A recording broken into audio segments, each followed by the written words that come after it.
Ciao! Welcome to a new Let's Play. I don't know when, or how long this will be till this is uploaded. I'm recording this as of, November 21st. So I don't know when I'll upload this, or if I will. But, whatever.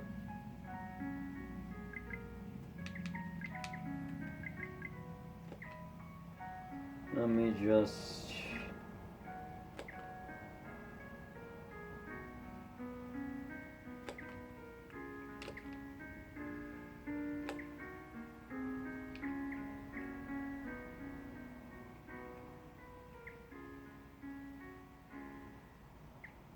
I should do it. Alright. So I probably won't be reading everything, but I'll read most of it. The world is covered in white. Snow. Yes, it's snow. Even now, it continues to fall, coating me in its paleness. Ah, what can I be doing here? Better yet, how long have I been here? My hand is buried in the snow. It's holding on to something. I pull it out. It's a pure white hand. A girl's hand. Oh yeah, that's right. I wasn't alone. I wipe away the snow on her face. Her profile, sleeping peacefully, appears before me. Yes, this girl and I have always been together. Here in this world. This empty, sorrowful world.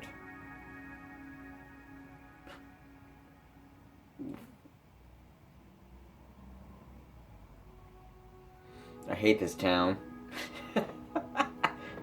I love when that's the first thing he says.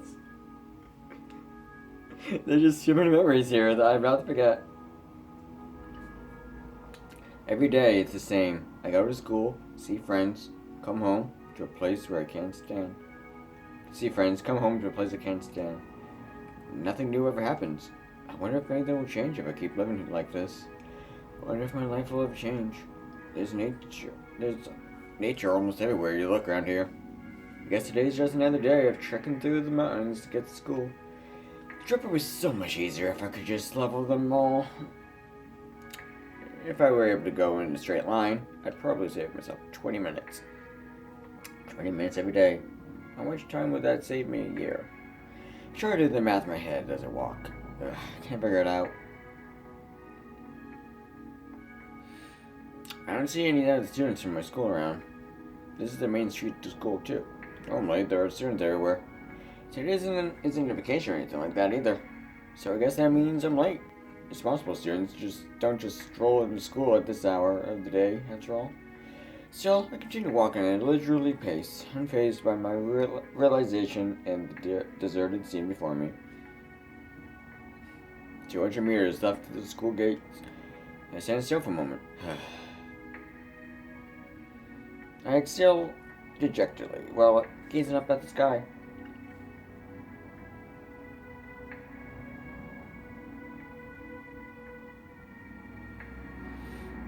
There stand school gates, all the way up the bridge. Whose idea was it they put a school at the top of a giant slope anyway? The hill goes on like a never-ending nightmare. There's another sigh, but one much smaller and shorter than mine. I look to my right. A girl student is standing there, just as still as me. I can tell from the color of the school insignia on her uniform that she's also a third-year student, but she isn't someone familiar to me. Her short hair that comes just about her shoulders flutters in the wind. She seems to be on the verge of tears. As a repeat offender of the late arrivals, I'm not bothered by one bit. She, on the other hand, seems far more concerned. The idea of getting to class this late must be pretty upsetting to her. Yeah, She's nodding her head up and down with her eyes closed, as if telling herself something. And then she opens them. She stares at the school gates. Do you like this school? Huh? Oh, she's not asking me. She's talking to somebody else. Somebody in her head, I guess. I wonder if he, or perhaps she, replied, I really like it. But I know that sooner or later, Everything changes. The fun things, the happy things, all of it. Nothing can stay the same forever. She continues to talk to herself awkwardly. Even if things change, will I still be able to enjoy it here? You just have to find more, that's it.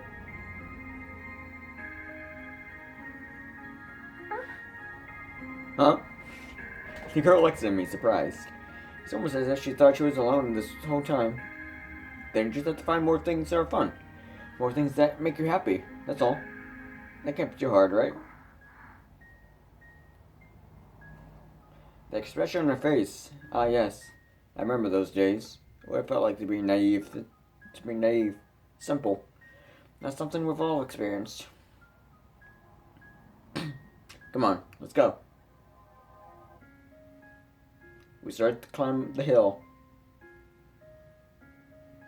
That long hill.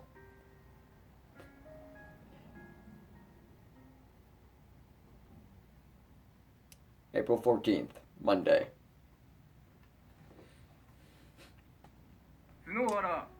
Sunohara. Teacher calls the student's name. Absent as usual. I look to my side, where Sunohara's desk sits empty. His attendance rate is even worse than mine. You see, the two of us are often labeled as the delinquents at the school. That's probably why we get along so well. He's really the only person in class I can have an honest conversation with. Nevertheless, today's classes begin. I spend them looking out the window. The teacher's choices go in one ear and out the other. Classes finish, bringing the school day to an end. Sunohara never did show. In fact, the only person I've spoken to all day is that girl from this morning. It really is just another ordinary day. Since I'm not part of any after-school club, I grab my empty bag, cut through the pack of Japanese students, and leave the classroom. I could go home, but there wouldn't be anyone else there at this hour. Not anyone I'd want to see, anyway. I don't have a mother. I was told she died in a car accident when I was still little. I don't even remember what she looks like. After her passing, my father sank into a pretty deep depression, probably due to the shock of it all. He used alcohol to numb his pain. He wasted away his days gambling. Because of that, a lot of my time as a kid was spent arguing with him, actually. But one day, our relationship took a turn for the worse. He got violent with me. Ever since then, my father stopped showing his emotions. He's also stopped calling me just Tomoya. Instead of calling me Tomoya-kun. As if we're nothing more than strangers. Indeed, he's turned into just that at this point. It's like he's retreating into some kind of shell. As if he's trying to sever the present from the past. It'd be better if he just pushed me away completely, or even just keep hitting me. At least I know where I stand with them. But no, every time he sees me back home from school, he brings up like an old friend and is visiting and starts making small talk. It hurts so much. I can't stand it being home anymore. That's why I stay out so late now. If I come home when I know he's asleep, I don't have to see him. That's why I go to bed at dawn. Of course, then I don't wake up until noon. I've been late almost every day since starting high school. I've spent my life like this for almost 3 years now. Today's no different either. I go home just to change out of my school uniform, then leave again before my father gets back. The routine practically feels ingrained in me at this point. I wander around I wander around town aimlessly until nightfall. No matter what, I always end up at the same place. On my way, I grab some takeout. Bento. Bento's a portable, low-priced boxed meals often eaten in Japan from one of the local restaurants. I carry it with me as I walk down the massive hill from this morning toward the school dormitory. Our school pays special attention to its clubs. So a lot of students come from more rural areas to enroll. Those students then live here for the next 3 years, separated from their parents. These kids are practically members of a different species when compared to someone without any academic dreams like me. Normally, I wouldn't have anything to do with them, but Tsunohara lives here. He used to be on the soccer team, and was even accepted to this school because of how good he was. However, he lost his spot on the varsity team as a freshman, after being suspended for getting into a huge fight with a student from another school. By the time the following year's squad was decided, he was already an outcast within the team. He had no choice but to leave. He doesn't have the money to move, though, so he still lives in the dorms where all the jocks are. How many times do I have to tell you? Whoops. But the volume's nearly all the way down. Tsunohara is standing there. He's in front of another room, talking to a student about twice his size. It doesn't matter. These walls are paper thin, so I can still hear you. Listen on your headphones or something. Come on, you can't enforce those. They don't listen at all. But I can't get into the zone without it. Plus, I think the music's pretty cool. Anyway. You should listen to the lyrics next time. They're totally cool. I think you get it. I don't care if they're cool or not. You need to understand how pissed off I am right now. Seriously, if I hear you one more time, I'm kicking your ass straight out of here. Gotta feel bad for Tsunohara in this. Tsunohara hangs his head, still standing in front of the now closed door. Damn it, stupid rugby players. He mumbles the words under his breath. If I want to be able to hear you like that, you know. Tomori is such a troll.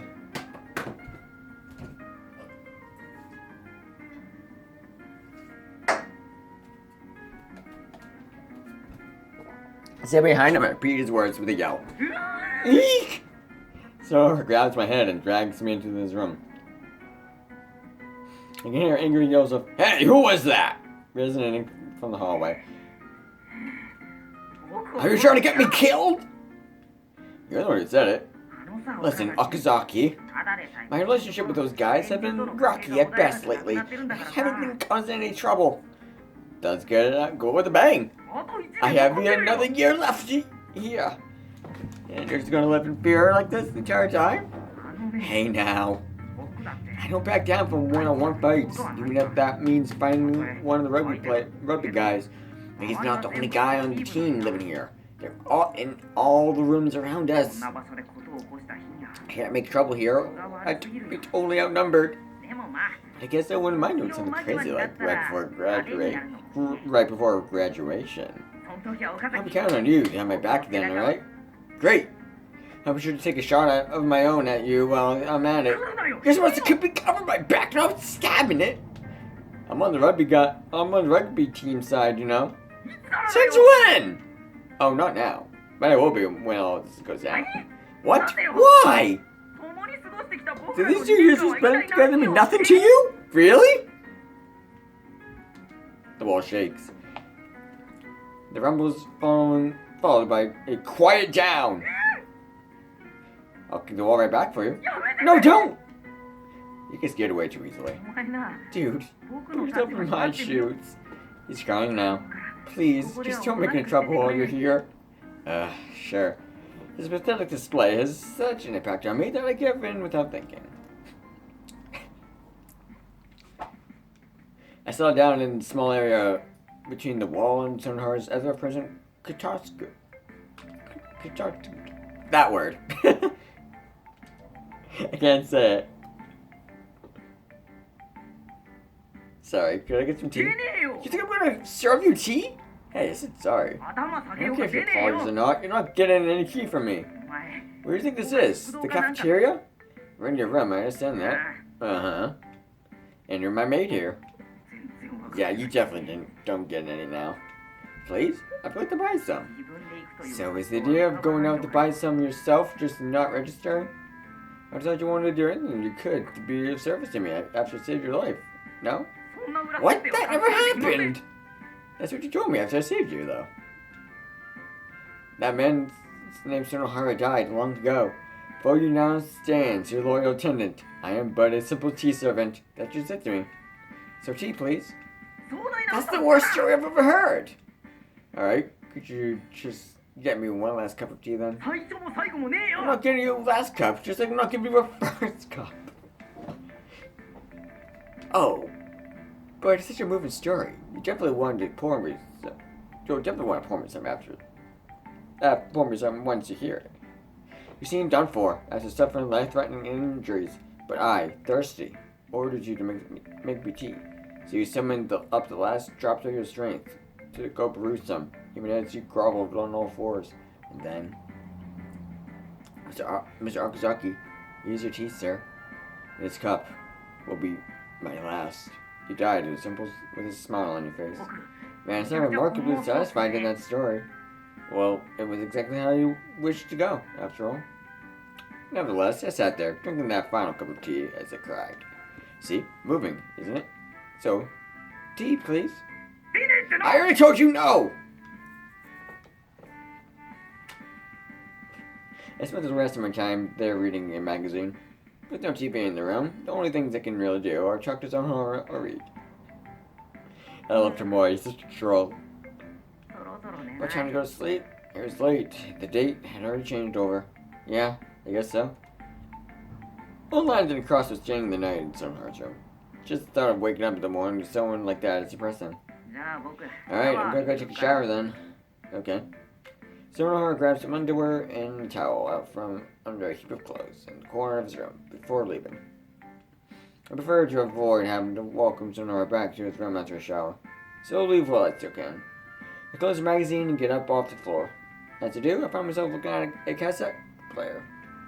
There's a tape still inside of it. I try playing it. Out comes the melody of a Japanese rap song that hasn't been popular for a while. Talk about lame. Listen to this kind of stuff. Just leave it there.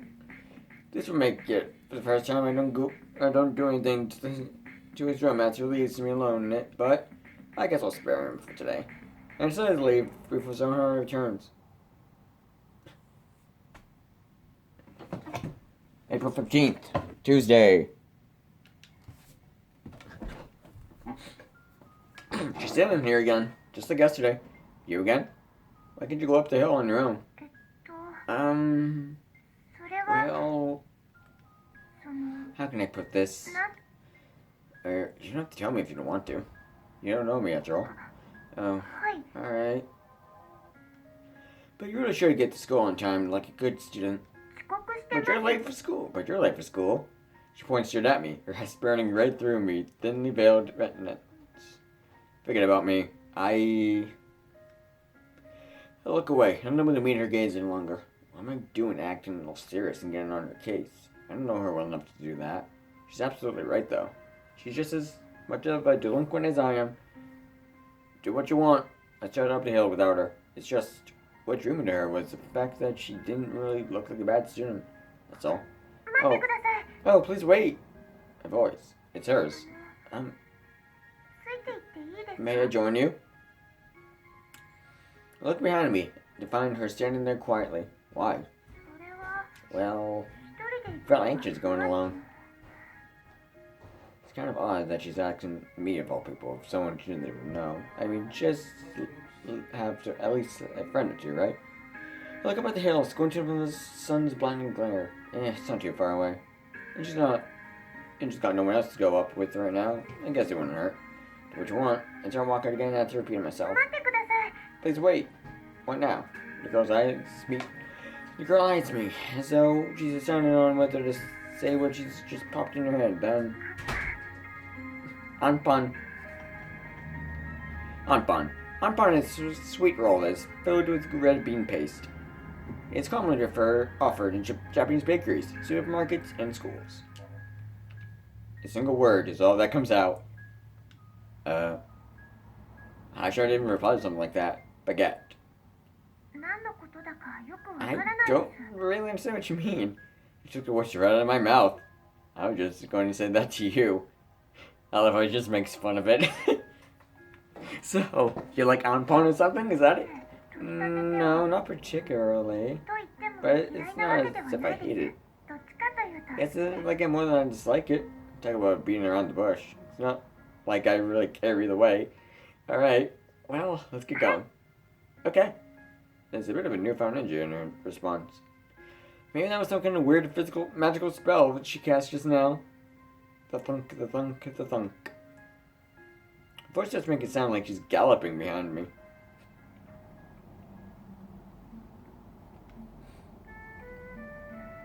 The bell rings, ending the period.